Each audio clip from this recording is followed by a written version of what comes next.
जितने रिश्तों को जी रहे हो, आज जिस यात्रा को हम संपन्न करेंगे, उससे एक दिव्य प्रेरणा हमें मिलेगी कि केवल देह से ही नहीं जुड़ना। अगर सचमुच में अपने रिश्तों से प्रेम करते हो तो उनको धर्म के साथ बांधना, धर्म के साथ जोड़ना। चाहे वो माता पिता के साथ जुड़ा रिश्ता है, पत्नी से जुड़ा है, पुत्र से, पुत्री से। देखना आदिनाथ भगवान का कुल रिश्तों की भी अद्भुत कहानी कि एक एक रिश्ता सिद्ध हो जाता है जो तीर्थंकर चेतना से जुड़ता है। वो एक एक रिश्ता सिद्धि को लेकर बहुत अद्भुत है। नजर डालना उस पूरे कुल में जो बेटा बेटी बने वो सब क्या हो गए?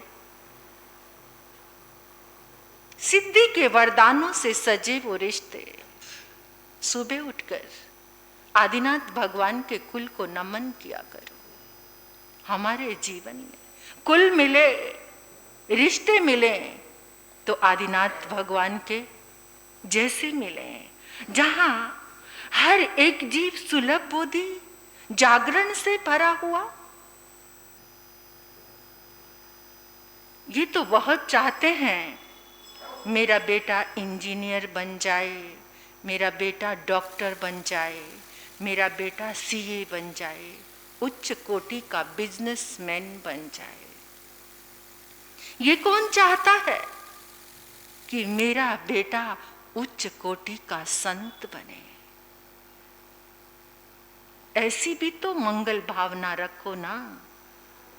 जितनी प्यास संसार में बढ़ाने की है, उससे विपरीत लौटो।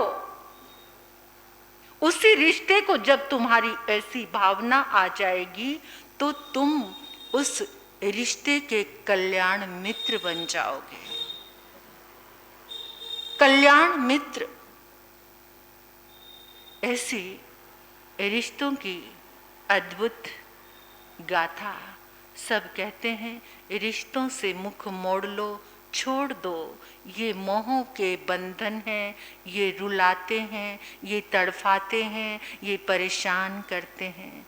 लेकिन कुछ रिश्ते ऐसे होते हैं जो सिद्धि के मार्ग भी बताते हैं। बस पहचान होनी चाहिए और मन का भाव होना चाहिए रिश्तों के साथ जीना कैसे है। जो रिश्ते भटक रहे हैं उनको सन्मार्ग पर कैसे लाना है। अनेकों तरह की आपके जीवन में गुरु भगवंतों द्वारा प्रदत्त ऐसी साधनाएं, ऐसे सुंदर उदाहरण आपके जीवन में सिमटे हुए हैं। अवसर पर उसका प्रयोग करो। और जो भटक रहे हैं बार बार उनको टीस दो। हो सकता है वो लौट आए सन्मार्ग पर, अच्छे रास्ते पर। ये जरूरी है। तभी बहुत कर्ज है इस कर्म भूमि का। हम कौन सी भूमि में हैं? इस कर्म भूमि का बहुत कर्ज है हमारे ऊपर। इस कर्म भूमि का कर्ज कैसे चुकाया जाए? आदिनाथ भगवान का ये पावन चरित्र, ये 13 भवों की यात्रा और एक सुखों की यात्रा है। पढ़ते हुए, अवलोकन करते हुए मेरे मन में भाव आया, आदिनाथ भगवान के भवों में एक भव भी ऐसा नहीं जो त्रियंच योनि में गए हों या फिर नरक की यात्रा। पूरे पूरे 13 भव, सुख ही सुख, अति सुख। कौन से? कौन सा सुख? हम किसको सुख मानते हैं? किसको मानते हैं सुख? आपकी नजर में सुख शब्दों में मत जाना, शब्दों में नहीं, जो आप चाहते हैं कौन सा सुख। शरीर का सुख, धन, संपत्ति, मुझे मालूम है इसके बिना गुजारा नहीं हो सकता। धन के बिना जीवन आसान। और एक बात और, कभी कभार लगता है चिंतन करने के बाद, लोग कहते हैं कि दुख में प्रभु को सिमरना आसान है या सुख में सिमरन करना आसान है? हाँ, दुख में तो बहुत मुश्किल है, विचलित रहता है इंसान, टेंशन में रहता है। अगर चारों तरफ माहौल अच्छा है तो आपको सामायिक में आनंद आएगा। अगर चारों तरफ से दुख की, टेंशन की न्यूज़, खबरें आपके पास आ रही हैं तो सामायिक में आपका मन, अब कोई विरला हो तो मुझे पता नहीं, पर ऐसा लगता है कि जब आप तो के चारों तरफ अच्छे मैसेजेस, समाचार हों और आप धर्म करते हैं तो शांति से बैठकर करते हैं।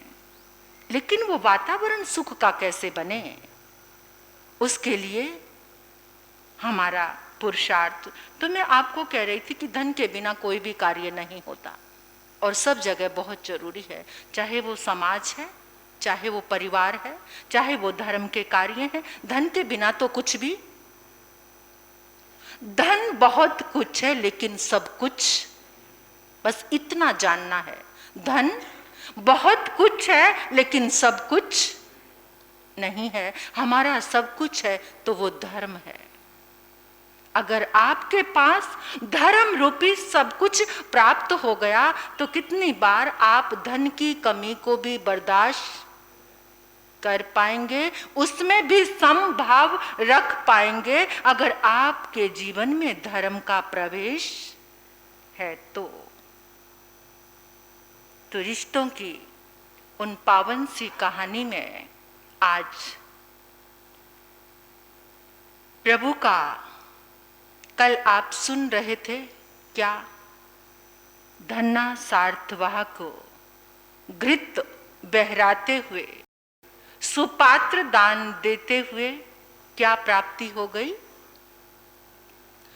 जब जीव को सम्यक्त्व प्राप्त हो जाता है तो उसका जो जीवन है, उसका जो व्यवहार है, वो सब के लिए आदर्श बन जाता है।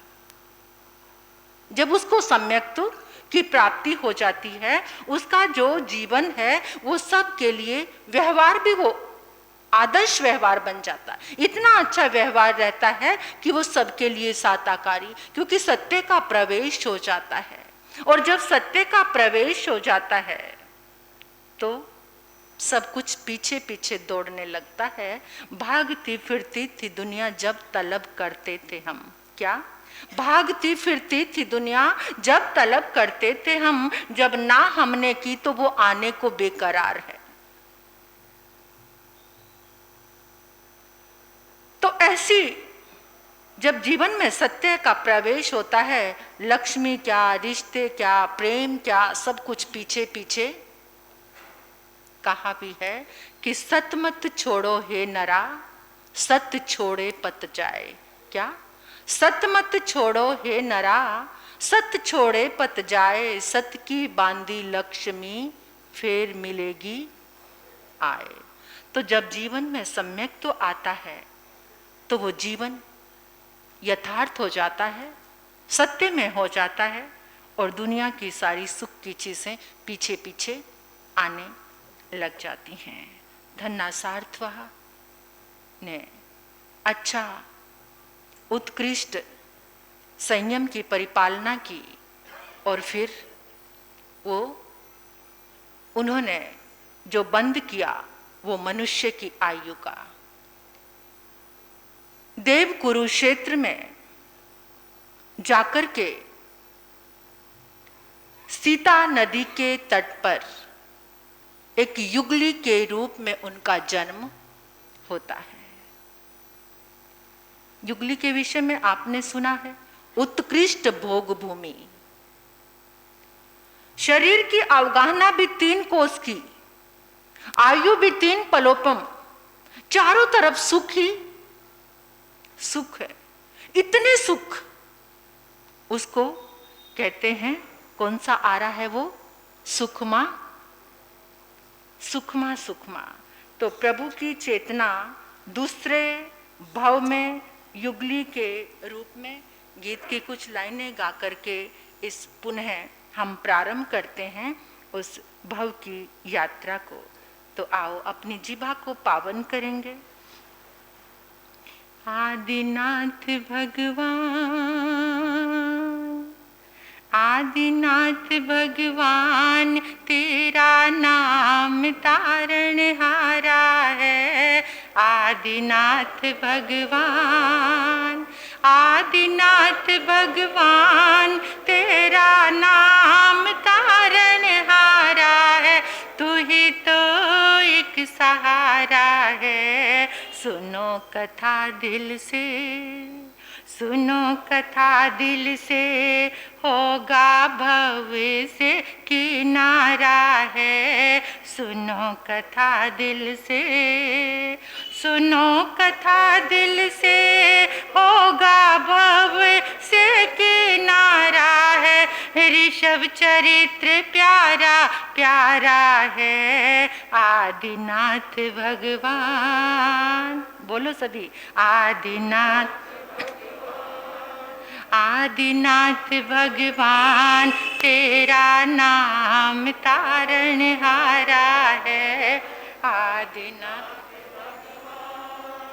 भव दूसरे में प्रभुवर, भोग भूमि में जन्मे, सुखों का अंबार था। नवयोग की पीड़ा, संयोग का सुख भी, क्षणिक सा मोह भाव था।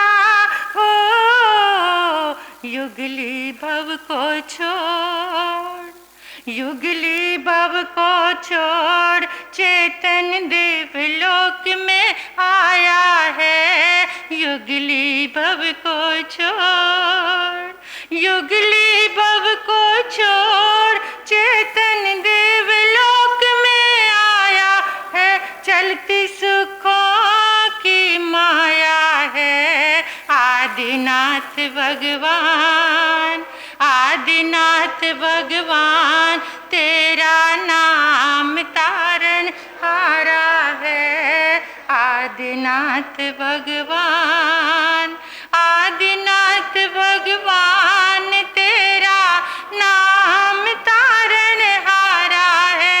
तू ही तो एक सहारा है। आदिनाथ भगवान, भव चोते की आगे कहानी सुन लेना। महाबल नाम मिला, मानव भव पाकर भी भोगों में आसक्ति चली कैसी ये लीला। हो स्वयं बुद्ध मंत्री ने, स्वयं बुद्ध मंत्री ने उनको धर्म में लगाया है। स्वयं बुद्ध मंत्री ने, स्वयं बुद्ध मंत्री ने फिर से धर्म में लगाया है। वही उपकार की धारा है। आदिनाथ भगवान, आदिनाथ भगवान तेरा नाम तारण, आदिनाथ भगवान। जागे महाबल राजा, साधु जीवन अपनाया, भोगों की कर आलोचना। जागे महाबल राजा, साधु जीवन अपनाया, भोगों की कर आलोचना। सत्य को जाना और धर्म को समझा, कि संभाव की साधना हो। गिरते जीवन को पुण्य धर्म से सवारा है, गिरते जीवन को, गिरते जीवन को पुण्य धर्म से सवारा है। मेरा आदि प्रभु प्यारा है, आदिनाथ भगवान, आदिनाथ भगवान तेरा नाम तारण हारा है। आदिनाथ भगवान, आदिनाथ भगवान तेरा नाम तारण हारा है। आदिनाथ भगवान। दूसरा भाव, युगली के रूप में जन्म लिया, ना संयोग और ना वियोग का कोई दुख नहीं है वहां। 49 दिन तक माता पिता देखभाल करते हैं, फिर स्वतः ही वो युगलिक जोड़ा अपने आप विहार, अपने जीवन को संभालने के लिए बन जाता है। ये आपने बहुत बार सुना है कि 10 प्रकार के जो कल्प वृक्ष होते हैं, उनसे उनकी इच्छाएं, इच्छाएं ही क्या होती हैं? क्या बस जितनी आवश्यकता है वो चाहिए, दूसरी तरफ ध्यान भी नहीं। खुद पर विश्वास कोई परिंदों से करना सीखे, खुद पर विश्वास कोई परिंदों से करना सीखे। जब शाम को घर लौटते हैं तो उनकी चोंच में कोई दाना नहीं होता। जब शाम को घर लौटते हैं तो उनकी चोंच में कोई दाना नहीं होता। खुद पर विश्वास। जो सारी ये कहानी है ना, इच्छाओं की है, अतृप्त इच्छाएं। अब युगली जो होते वो कितने सरल, कितने सहज होते हैं। उनको जो 10 प्रकार के कल्प वृक्ष हैं, वस्त्र चाहिए, जितना चाहिए तो वो मांग लिया, भोजन चाहिए, प्रकाश चाहिए, आभूषण, मालाएं, यानी जो भी चीजें चाहिए जितना चाहिए, और ये भी नहीं देखते दूसरी तरफ कोई ध्यान नहीं जाता। आजकल के युग में कोई कल्प वृक्ष हो तो,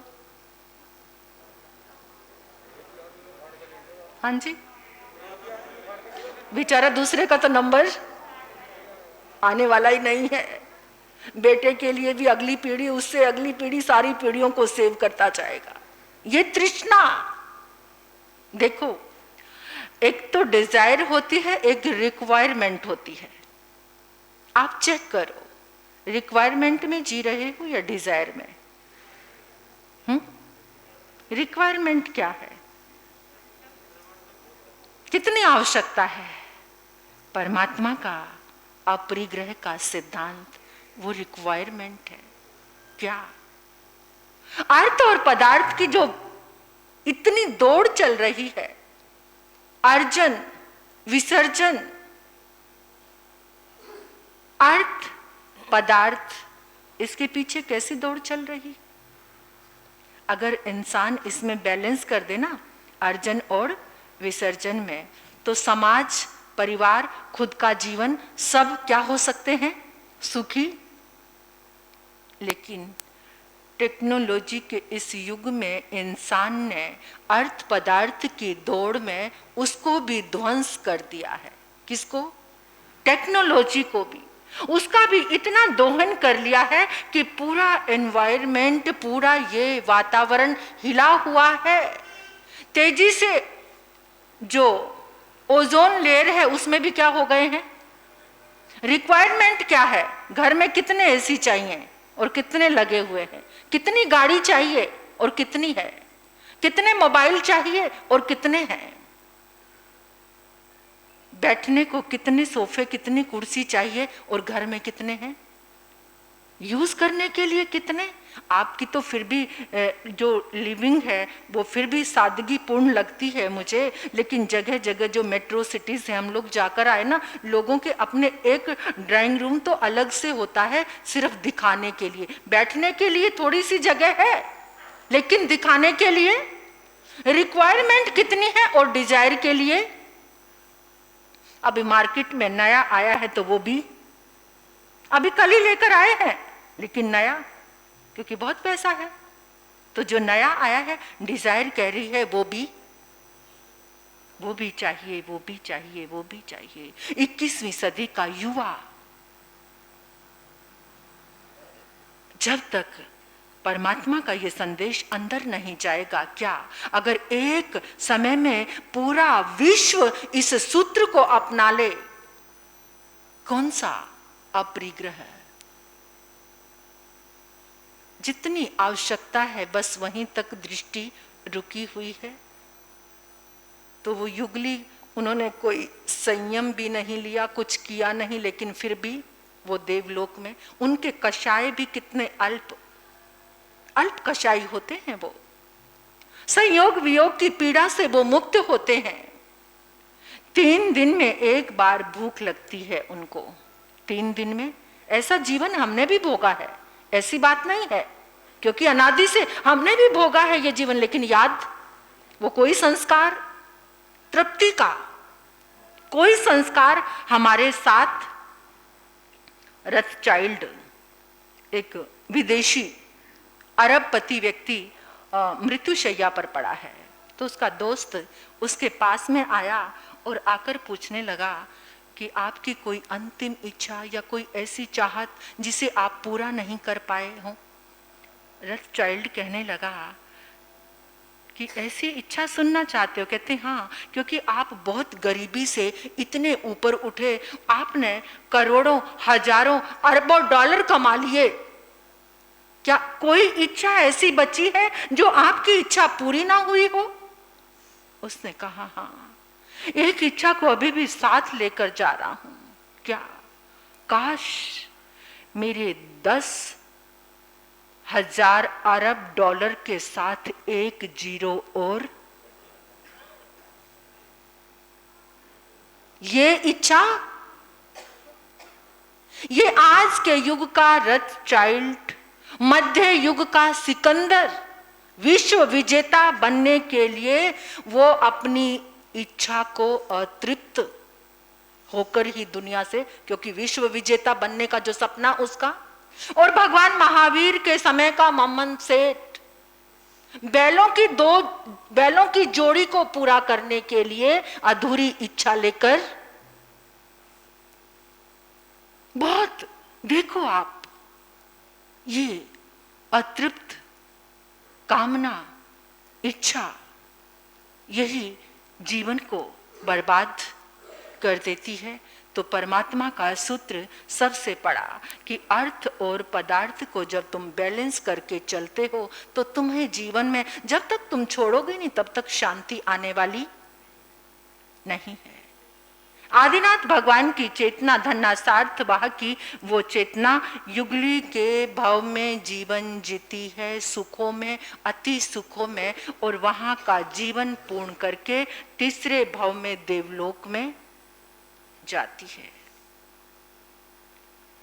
देवलोक का आयुष्य पूर्ण करके चौथा भाव फिर से महाविदय में, पश्चिम महाविदय में गंधलावती विजय में, गंधलपुर नाम का नगर है, वहां का राजा है शतबल, रानी चंद्रकांता। उसके गर्भ में धन्नासार्थवाह की चेतना देवलोक का भाव पूर्ण करके जैसे ही पहुंचती है तो रानी को एकदम, जैसे ही जीव गर्भ में आता है तो अपनी लेशा की प्रतीति वो सबसे पहले मां को कराता है, अपनी लेशा की उपस्थिति दर्ज कराता है जैसे ही जीव मां के गर्भ में आता है कि वो कौन सी लेशा वाला है। तो जैसे ही वो मां के गर्भ में प्रवेश हुआ, आया, तो मां को हर समय लगता है कि जैसे उसके अंदर बहुत शक्ति आ गई, बल आ गया, एकदम हर समय उत्साह रहता है, उमंग रहती है। तो उन्होंने आचार्यों के चरणों में जाकर अपने ये भाव स्पंदन सारे के सारे चरणों में रखे। तो उन्होंने कहा, जो जीव तुम्हारे गर्भ में आया है वो बहुत बलशाली है, धर्म का आचरण करो, उसके बल को और आगे बढ़ाओ, उस बल को धर्म का बल बनाओ। समय बीता, पुत्र का जन्म हुआ, नाम रखा महाबल। समय पे कन्या के साथ विवाह भी हो गया। एक दिन राजा शतपल ऐसे ही अपने महल के झरोके में बैठा था और बैठे बैठे उसकी नजर ऐसे हाथ पर गई। हाथ पर कुछ उंगलियों में रिंकल्स, लाइनें, क्या झुर्रियां, वो नजर आई। उसी समय एकदम चेतना ने पलटा खाया। ये शरीर ये बूढ़ा होने लगा, लाइनें आ गई। कभी देखते हो गौर से? अपने हाथ पांव को देखते? मैं देखती हूं बदलती हुई इस देह की प्रियाएं को। कितनी सीख मिलती है। ये नेल्स, इसकी शेप चेंज हो रही है। ये हाथों की, उंगलियों की, आंखों की, हाथ पांव, प्रतिपल कितने चेंज आ रहे हैं। जिस देह के लिए ये स्वभाव है इसका, और जब देह के स्वभाव को देखकर कोई जागृत हो जाता है तो वो परम सत्य के दर्शन कर लेता है। मैंने इस देह के हर समय पिट्ठी मर्दन, मालिश मर्दन, सुगंधित पदार्थों से, सुगंधित तेलों से इसकी मालिश मर्दन, तरह तरह के पकवान, और आज फिर ये धोखा। सबसे पहले धोखा कौन देता है? हम तो दूसरों पे।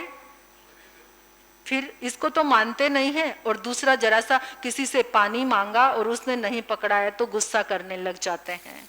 और खुद इस देह की हालत खुद की।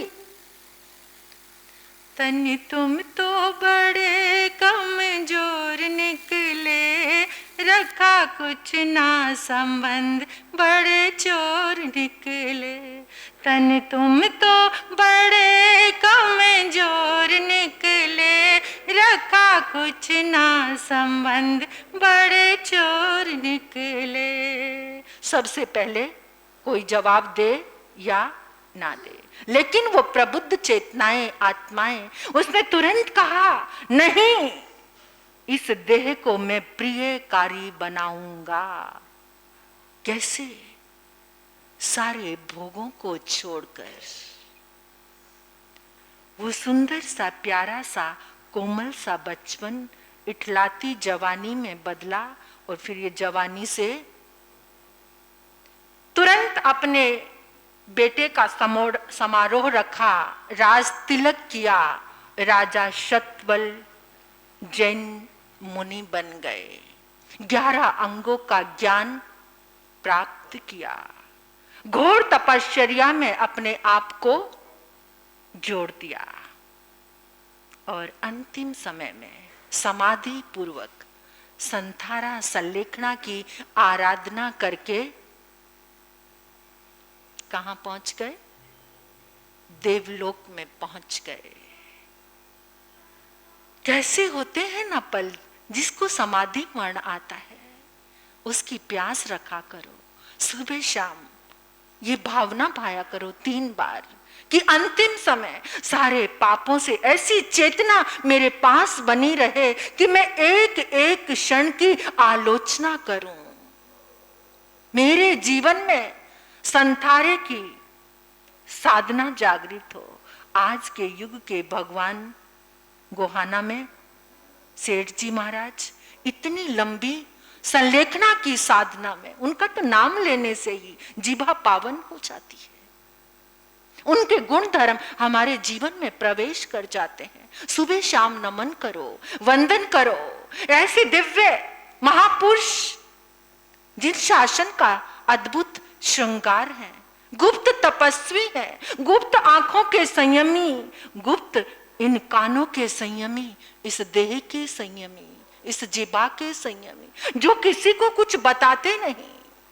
ऐसे दिव्य आत्माओं से ये जिन शासन आलोकित है, ये धरती ऊर्जावान है। हर समय सुबह शाम उठकर भावना जरूर भाना कि अंतिम समय 18 पापों की आलोचना करते हुए जीवन भर में जितना आश्रव बहा है उस सब का आलोचना करते हुए मैं संथारा और संलेखना की आराधना करूं, उसके साथ ही इस देह को विदाई दूं। ऐसी भावना हम सब की होनी चाहिए।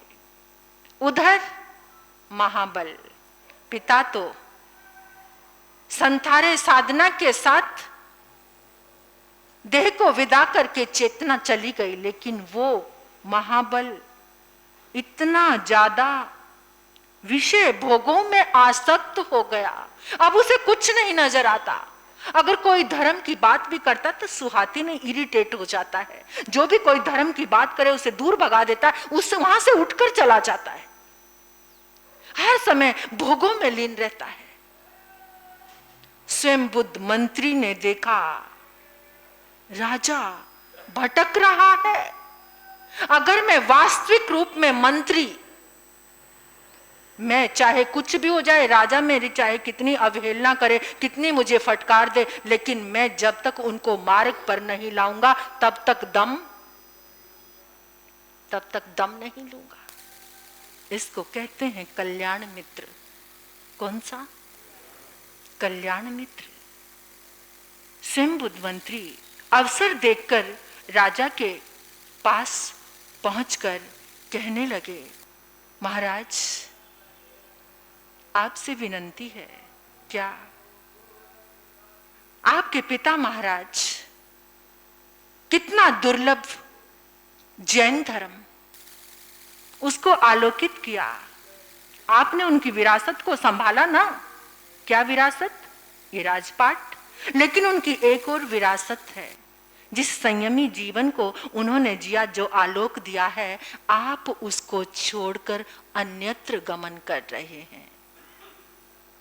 क्या बात कर रहे हो मंत्री, समझ नहीं आया। ऐसे सुंदर वातावरण में जहां सपने ही सपने जीवन के चल रहे हो, कौन सी बात कर रहे? महाराज धर्म में लगो, इतना भोगों में लीन हो चुके हो, जब देखो तब रनिवास में पड़े रहते हो, जब देखो गीत संगीत की लहरियां गूंजती है, जब देखो तब रानियों के साथ भ्रमण करते रहते हो। महाराज थोड़ा मंत्रीवर, अभी जवानी में ये बातें मत करो, बड़ी मुश्किल से मिली है ये जवानी, और बुढ़ापे की बातें हैं ये, जब बूढ़ा हो जाऊंगा तब आके सब बात बताना, तब मैं अपने आप ही। आपको भरोसा है कि आप बूढ़े हो जाएंगे, क्या पता आप जवानी में ही चलते बनो। ये बात मत करो, ये बात मत करो मेरे सामने। देखो कैसी स्वर लहरियां गूंज रही है, कैसे पूरा राजमहल राग रंग में डूबा हुआ है। ये मस्ती, ये मदहोशी, इसी में मुझे आनंद है। दूसरी बात मत करो। महाराज परलोक बिगड़ जाएगा। अरे परलोक किसने देखा है? अभी जो नजर आ रहा है एकदम विपरीत दृष्टि, विपरीत धारणा, विपरीत बातें और भोगों के प्रति इतनी आसक्ति। खिन्मित सुखा बहुत काल दुखा। क्या ये क्षण राजन, ये क्षणिक सुख है। याद करो, आप परलोक को नहीं मानते। जब आप और मैं बचपन में विमान में बैठकर हम नंदनवन की सैर करने के लिए गए थे, वहां पर एक दिव्य जोड़ा हमने देखा, एक देव और देवी। आप उनके वस्त्रों को देखकर एकदम आकर्षित हो गए, और जैसे ही उनके पास गए, उन्होंने हम दोनों के सिर पर हाथ रखा और कहा, वत्स, मैं तुम्हारे पूर्व भव में तुम्हारा परदादा था। मेरा तुमको यही संदेश है। मैंने उत्कृष्ट धर्म की पालना की, उसके कारण मैं आज लांतक देव का इंद्र बना हुआ हूं। तुम भी कभी भोगों में आसक्त मत होना। उन भोगों का परिणाम, हाँ मुझे याद तो आ रहा है, लेकिन मैं कब कह रहा हूं कि हमेशा भोगों में ही लीन रहूंगा। मैं छोड़ दूंगा इसे, लेकिन अभी वर्तमान में जो है उसका आनंद लेने दो मंत्रीवर।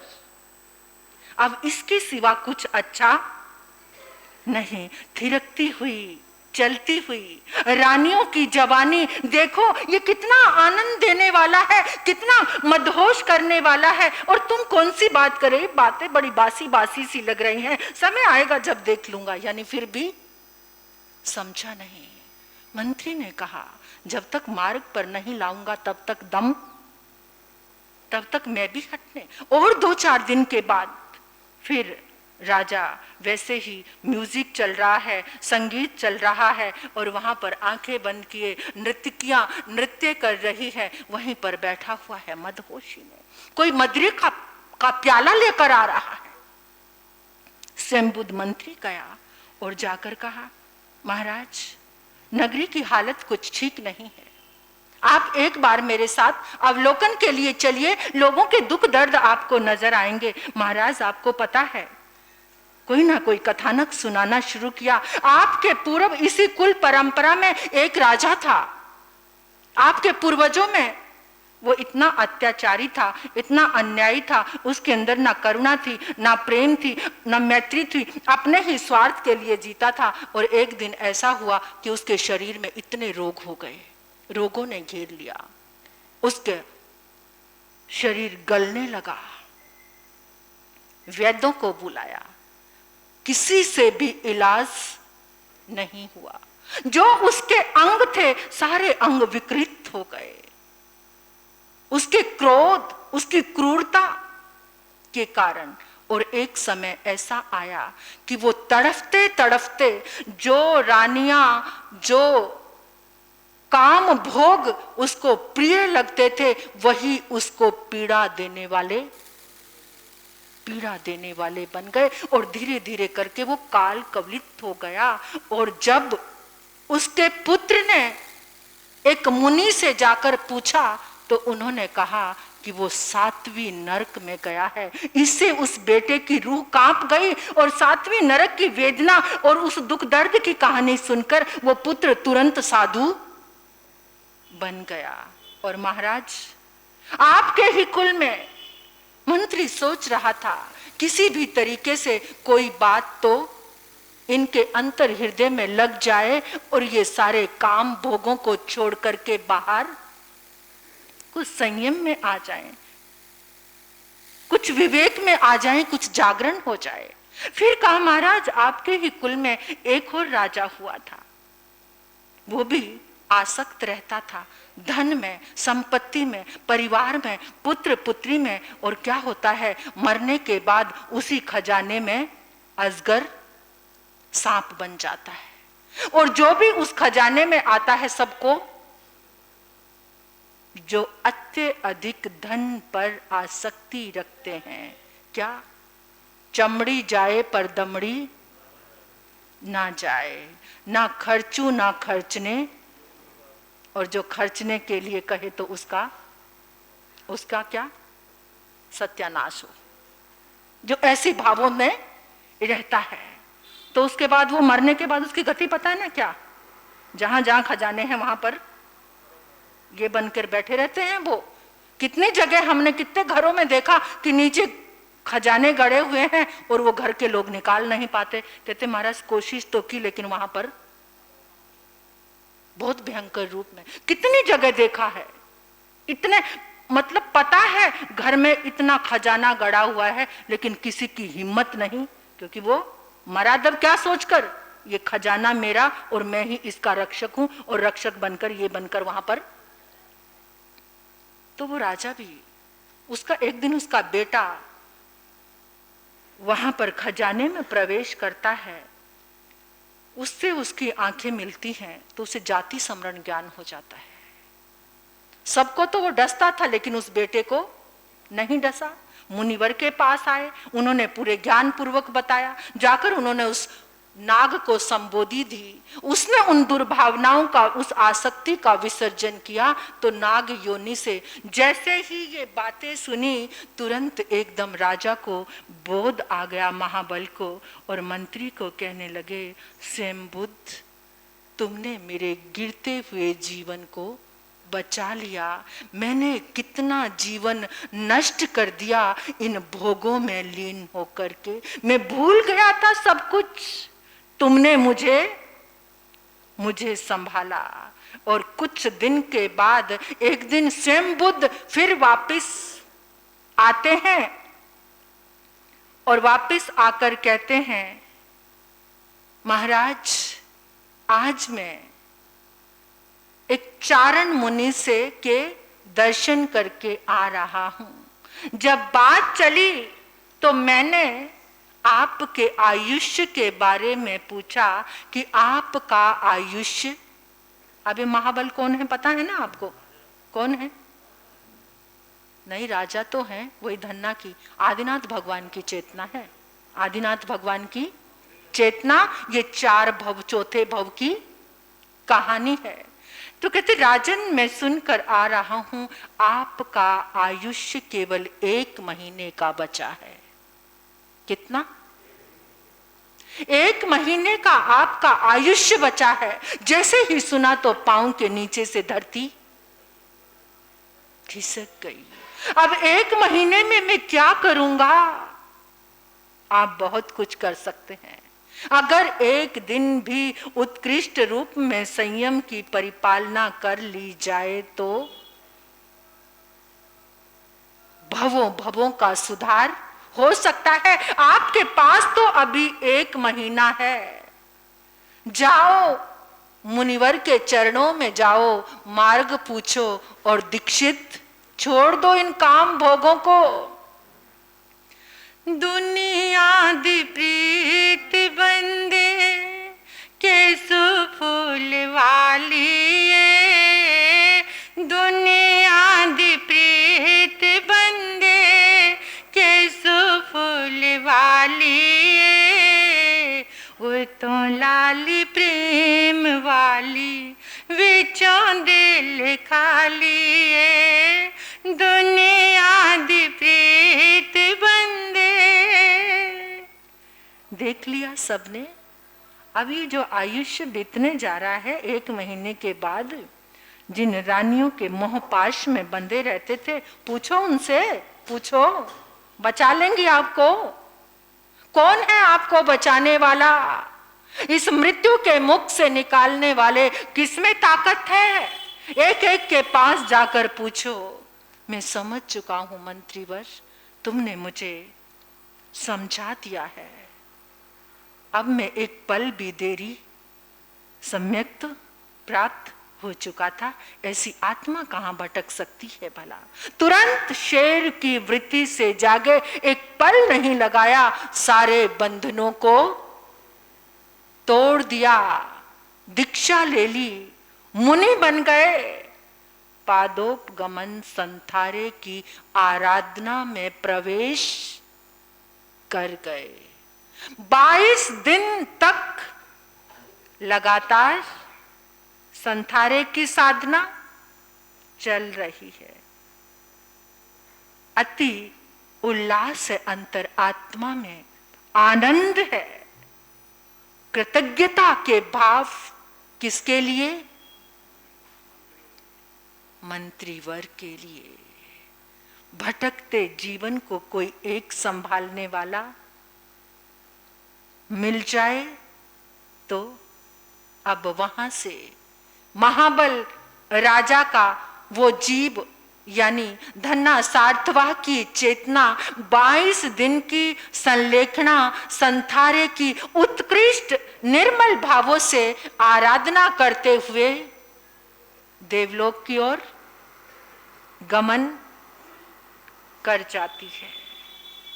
अब वो देवलोक का भव ऐसा आएगा कि रोंगटे खड़े हो जाएंगे। आप सुनेंगे। आदिनाथ भगवान चरित्र सुना नहीं ना कभी? सुना 13 भवों की ये यात्रा कभी सुनी है? अब कल जो आएगा, जब पहली बार मैंने जाना था ना, तो कितने समय तक मेरी स्मृति से ओझल ही नहीं होते थे वो क्षण। कल का जो भाव आएगा वो इतना अद्भुत कि परमात्मा की चेतना के साथ उस चेतना से जो संबंध बना लेता है, एक भव की कहानी नहीं, 13 भवों तक कुछ रिश्ते हैं। और जो स्वयं बुद्ध मंत्री ने तो ऐसा एक रिश्ता जोड़ लिया है कि वो जो छूट ही एक पल जो संभालता है। कहते हैं ना कि जब श्री राम को केवट ने अपनी नाव में बिठाकर पार लगाया तो वो कुछ देने लगे, उसका पारितोषिक जब देने लगे तो उन्होंने क्या कहा था, केवट ने क्या कहा था, एक केवट दूसरे केवट से कुछ अगर करना ही है कुछ तो जैसे मैंने आपको किनारे पर पहुंचाया है आप भी मुझे पार,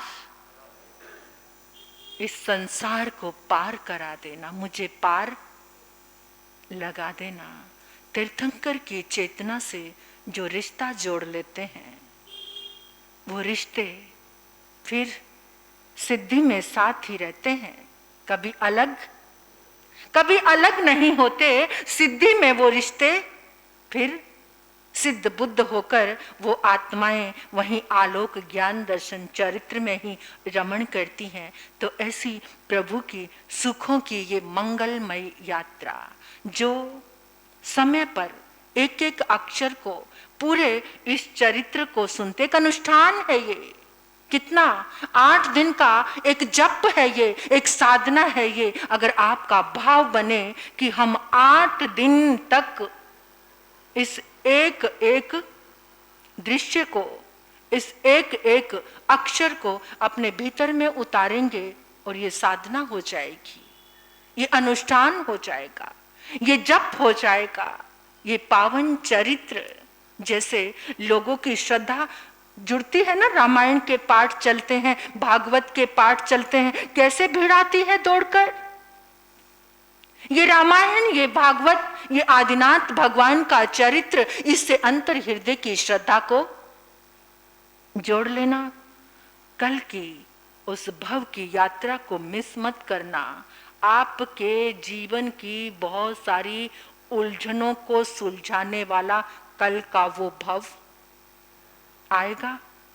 आप सुनेंगे, आपको पता चलेगा। मेरा परम सौभाग्य है, गुरनी मैया ने मेरे जीवन पे बड़ा उपकार किया है, कल्याण किया है कि 2 ये अक्षर मुझे प्रदान किए और मैं इस काबिल बनी हूँ कि मेरी जिह्वा में वो शक्ति आई है। प्रभु, मैं आपके गुणगान गाने के काबिल बनी हूँ, बस यही मेरा परम सौभाग्य है। तो एक मंगल प्रार्थना जो आप सभी की भावना आई थी, आप सब भी साथ में गाएंगे। बरसा दाता सुख बरसा आंगन, बरसा दाता सुख बरसा आंगन आंगन सुख बरसा, चुन चुन कांटे नफरत के प्यारे अमन के फूल खिला, चुन चुन कांटे नफरत के प्यारे अमन के फूल खिला, बरसा दाता सुख बरसा आंगन आंगन सुख बरसा। गुरनी मैया के मुखारविंद से अभी उनकी आशीष आप श्रवण करेंगे। ओम शांति।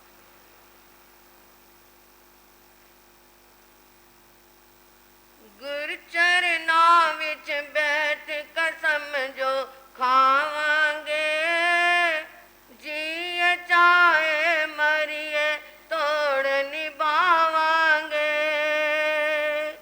गुरु चरनां विच बैठ कसम जो खावांगे, जिए चाहे मरिए तोड़ निभावांगे। डूंगा प्यार का सागर है,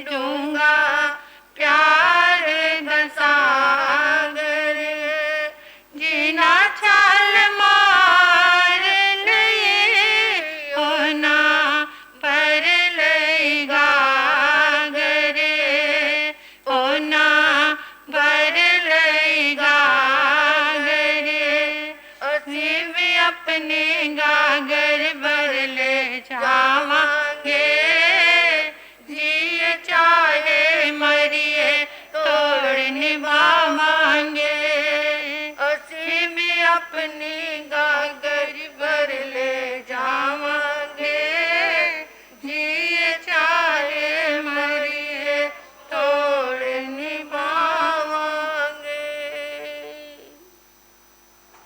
परम श्रद्धा, परम आराध्य, परम पूजनीय तपाचार्या परमात्मा स्वरूपा गुरनी मैया के पावन पुनीत चरणारविंदों में हृदय की अनंत अनंत आस्था के साथ अनंत अनंत वंदन समर्पित हूँ।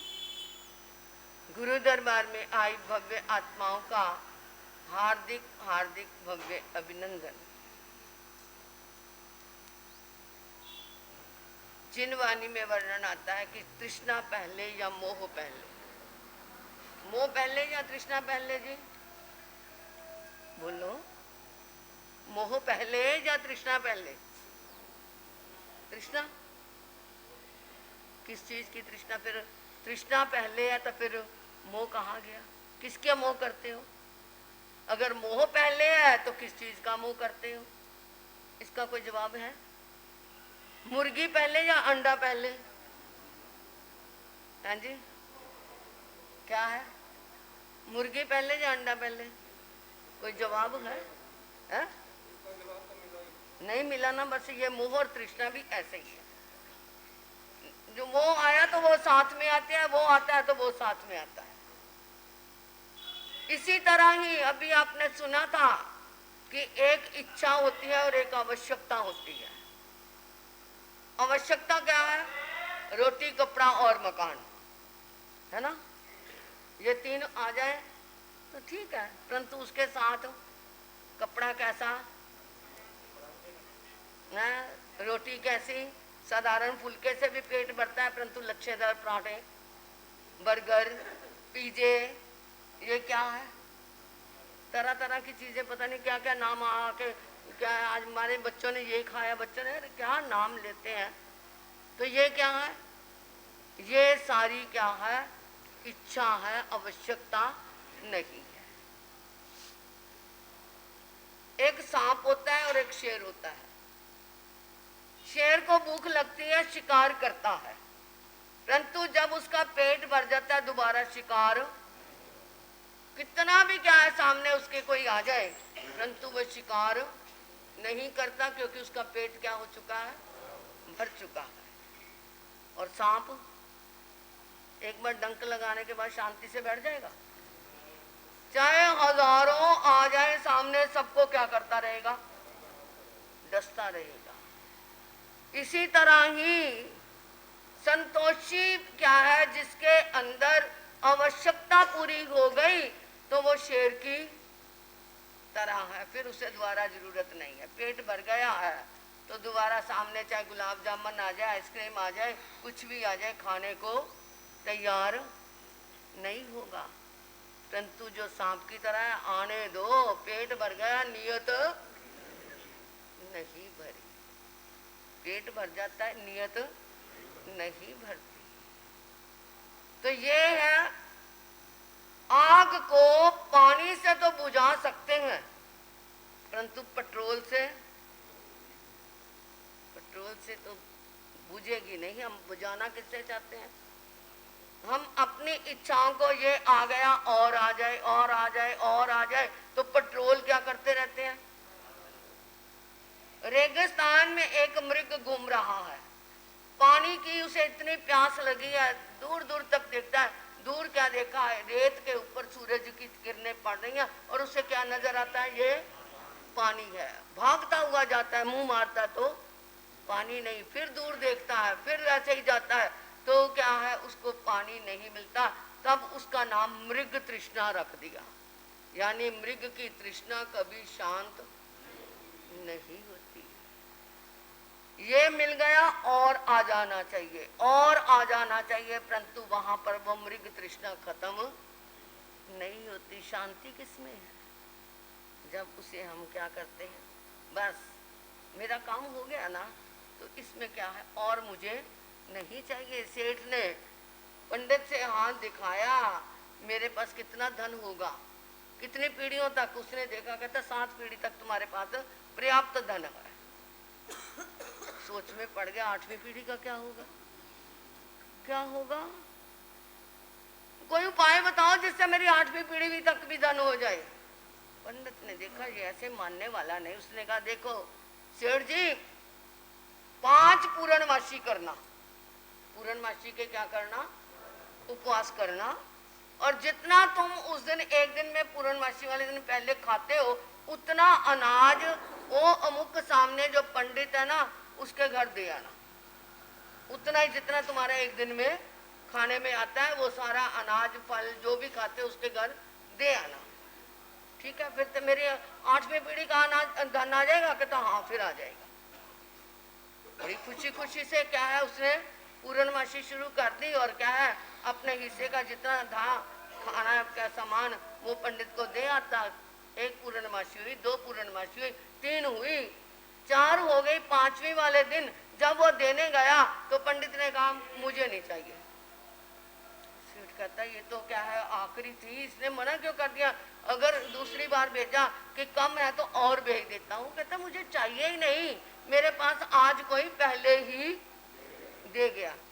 तो कोई बात नहीं, कल को आम आ जाएगा। कहता कल की मैं चिंता।